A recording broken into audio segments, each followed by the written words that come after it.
खुलुमबाय आं सिबिरानि ब्रह्म गोजोन फुंबिलिनि बयनिसिमबो गाहाम हामलायनायखौ जासिहरनाय थाबाय नोंथांमोननि थाखाय आं माखासे खौरां लानानै फैबावबाय अन्नानै भिडिअखौ जोबजासिम नायलांदो काजिरङा नेशनेल पार्कनि थाखाय माखासे थांखिफोर लादों जयन्त मल्ला बर'आ बिथाङा थांखिफोरा जाहैबाय फैगौ बोसोरनिफ्राय मैदेर साफारि आरो जिब साफारिनि टिकेट बुकिंआ अनलाइननि गेजेरजों जासिगोन जाहाथे काजिरङा नेशनेल पार्कआव फैनायनि सिगांनो माब्ला आरो बबे समाव मैदेर साफारि आरो जिब साफारि गाखोगोन बेफोर गासैखौबो गावसोरनि गोसो बायदियै थि खालामखानो हायो बेनि थाखायनो टिकेटखौ अनलाइननि गेजेरजों बुक खालामनो हागोन होननानै फोरमायथियो बेनि अनगायैबो टिकेटनि बेसेनखौ गोलाव समनिफ्रायनो जेबो सोलाय सोल' खालामनाय जायाखैमोन नाथाय बे खेबनिफ्राय सोलाय सोल' खालामनाय जागोन थामथियाव सुप्रिम कर्टनि गाइडलाइन बायदियै काजिरङा नेशनेल पार्कनि सिङाव मबाइल फन बाहायनायखौ बन्द खालामनाय जागोन बेबायदिनो माखासे नेमखौ फालिनाय जागोन होननानै फोरमायथियो लोगोसे काजिरङा नेशनेल पार्कनि खाथि खाला गला होग्राफोरनि राङाबो जाहाथे बाङो बेनि सायावबो ओनसोलनि आफादनि सोद्रोमाफोरखौ लोगोआव लाफानानै गासै 4 मन्थ्रिया जयैनो सावरायदों होननानै फोरमायथियो हाग्रा बिफाननि मन्थ्रि जयन्त मल्ला बर'आ बिथाङा माब्लाबा बिसिया फिसायखौ दानथारनाय माब्लाबा फिसाया बिसिखौ दानथारनाय थिग बेबायदिनो फिसाफोरा बिमा बिफाखौ दानथारनाय आरो बिदा फंबायनि गेजेराव दानथारलायनाय जानाय बेफोरबायदि जाथाया जोंनि समाजावबो लासैनो हाबफैनो हमबाय थिग बेबायदिनो सासे फिसायनि आखायाव जिउ खोमानो गोनां जाबाय सासे बिसिया तामुलपुर जिल्लानि दारांगापार गेरुवापारायाव सोमजिदों मोनसे गिख्रंथाव बुथारनाय जाथाय गावनि असे फिसायनि आखायावनो जिउ खोमानो गोनां जाबाय बिसिया फिसायनि मुंखौ सोमदोन बसुमतारी होननानै मिथिनो मोननाय जादों आरो जिउ खोमानांनाय बिसिनि मुंखौ प्रनिता बर' होननानै मिथिनो मोननाय जादों कुमरिकाटा आउटपस्टनि आवथायाव गोग्लैनाय गेरुवापारा गामियाव जानो मोनदों बे गिख्रंथाव जाथाया बेनो जेन राजखान्थि गोहो दंब्ला राजा गोहो गैयाब्ला फोरजा गोहोखौ रायजानो होयो आरो गोहोखौ रायजानो सेफिनोबो गोहो थानाय समाव रायजोखौ जुदि सिनायनो रोङाब्ला गोहोखौ रायजानो सेफिनोबो थिग बेबायदिनो सोनाब बंगआवबो मोनसे जाथाय सोनाब बंगनि बारग' गिबि मन्थ्रि ममता बेनार्जीनि गारियाव गाग्लोबदों रायजो राजाफ्रा गिदिर गिदिर अन्थाइ इथा जुथा बायदि खुबैनानै ममता बेनार्जीनि गारियाव गाग्लोबदों जाय ममता बेनार्जीआ गोलाव बोसोरसिम सोनाब बंगखौ गावनि आखायावनो लानानै दोनदोंमोन बा सोनाब बंगखौ सालायदोंमोन बे ममता बेनार्जीनि सायावनो रायजो राजानि बे समाव खुद्रिनाय नर्थ 24 फारगनास जिल्लायाव जादों बे जाथाया टिएमसिनि सासे मददगिरिया पुलिसनि आवथायाव थानाय समावनो जिउ खोमानांनाय जाथायखौ लानानै जिउ खोमानांनाय नखराव ममता बेनार्जी बिथाङा खौरां लाफैदोंमोन गावजों लोगोआव एमपिफोरखौ लोगोआव लाफानानै खौरांखौ लाफैदोंमोन बेयावनो गोबां सुबुंफोरा ममता बेनार्जीनि गारिखौ बेंखननानै गेदेर गेदेर अन्थाइ इटा आरो जुथा बायदिजों खुबैदों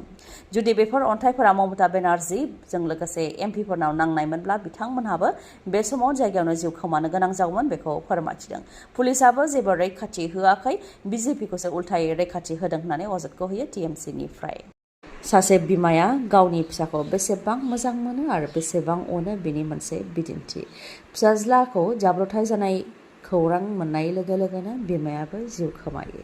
नाजिरायाव दुखुनांथाव जाथाय गारि जाब्रथायाव फिसाज्ला जिउ खोमानायनि खौरां मोननायनि उनावनो बिमायाबो गावबो थैयो धीरेन गगৈ मुंनि लाइमोना मटर साइकेलजों तिनसुकिया थांबाय थानाय समावनो जाब्रथायजों मोगा मोगि जादोंमोन जेराव धीरेन गगৈ बिथाङा जिउ खोमानो गोनां जादोंमोन ओजोंहाय फिसाज्लानि थैनाय खौरां मोननाय लोगो लोगोनो बिमा रुमा गगैनियाबो जिउ गोमायो जाथायखौ लानानै ओनसोलनिजों लोगोसे नखरनि सोद्रोमाफ्रा सुखुखौ हायै दुखु मोननायखौ फोरमायथियो आरो समाजनि नेमखान्थि बायदिनो बिथांमोन अदेबानि बिमा आरो फिसाज्लानि गोथै देहाखौ अरायनि थाखाय जोबथा बिदायखौ होयो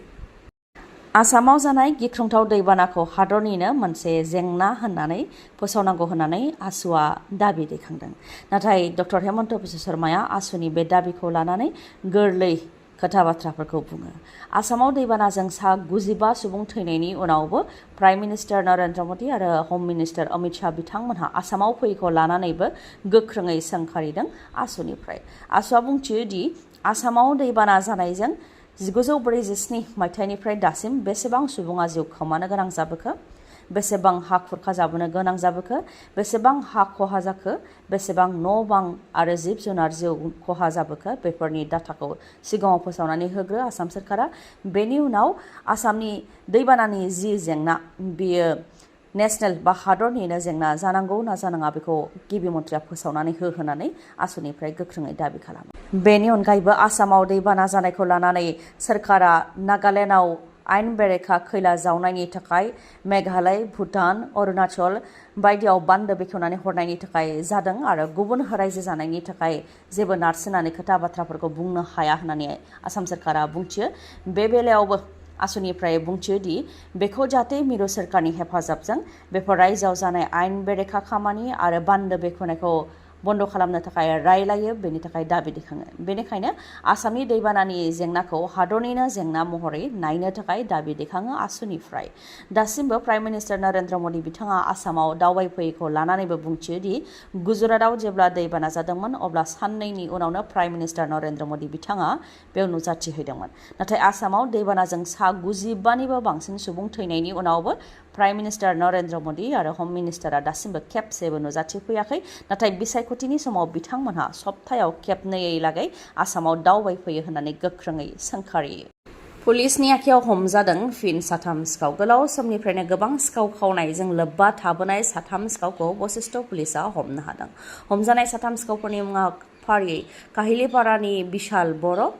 बर्निहाटनि चांकारख्रां आरो सनितपुरनि रनजित चांमा। गासै 3खौ हमदों आरो बिसोरनिफ्राय पक' हेन्डसेटजों लोगोसे खावनाय गोबां मुवा बेसादफोरखौ हमनो हादों। पुलिसा फोरमायथिनाय बायदिब्ला हमजानाय 3 सिखावआ गोलाव समनिफ्रायनो गुबुन गुबुन जायगायाव सिखाव खावबोनाय जाथायजों लोब्बा दंमोन आरो पुलिसा बिसोर 3खौ हमनो थाखाय गोबां नाजागासिनो दंमोन। दा 3 सिखावखौ पुलिसा हमनो हाबाय होननानै फोरमायथिदों। जरहाट, शिबसागर, चराइदेव बेफोर जिल्लाफ्राव दैबानाजों भुगिनो गोनां जानाय नखरफोरनो आसाम सोरखारनिफ्राय 15,000 रां बेंक एकाउन्टआव सोनानै होनायखौ लानानै ओनसोलनि सुबुंफ्रा बा दैबानाजों भुगिनांनाय सुबुंफ्रा फोरमायथिदोंमोन दि जायफोर सुबुंफ्रा दैबानाजों गोबां खहा जादों बैफोर नखराव 15,000 रांखौ मोननो हायाखै आरो जायफोर नखराव एसे एनै खहा जादों बैफोर नखरावसो 15,000 रांखौ मोननो हादों होननानै दैबानाजों भुगिनांनाय सोद्रोमाफोरा अजदखौ होदोंमोन। बेखौ लानानै एमएलए अखिल गगৈ आरो मन्त्रि बिमल बरानि गेजेराव दान्थे बिदान्थे। एमएलए अखिल गगैआ मन्त्रि बिमल बरानि सायाव अजद होनानै फोरमायथिदों दि 15,000 रां जाय रांखौ आसाम सोरखारनिफ्राय होनाय जादों बेखौ बिजेपिनि सोद्रोमाफोरनोल' होदों होननानै अजदखौ होयो। बेनि सायाव बिमल बरा बिथाङाबो फिननायखौ होयोदि साफा साफा सुबुङानो 2-3हालागै एकाउन्ट होनायनि थाखायनो बेबायदि बेले बेजे जानो मोन्दों होननानै फोरमायथिनो गोनांदि आसामाव दैबाना जानायजों दासिम गासै 197 सुबुङा जिउ खोमानो गोनां जाबाय। 2,597 गामिनि 11,70,000 सुबुंफोरा दैबानाजों भुगिनो गोनां जादों, जेराव 41,313 नखरा आबुङै जोबस्रांदों आरो दासिम 77,886 सुबुंफोरा रिलिफआव थानो गोनां जादों। दिनैनि भिडिअ'आ एसेनोसै। गाबोन आरो गोदान भिडिअ'जों लोगो मोनफिनबावगोन। नोंथाङा दासिमबो आंनि चेनेलखौ साबस्क्राइब खालामाखैबा अन्नानै साबस्क्राइब खालामदो, लोगोसे लाइक, कमेन्ट आरो शेयार खालामनो दाबाव। गोजोन्थों।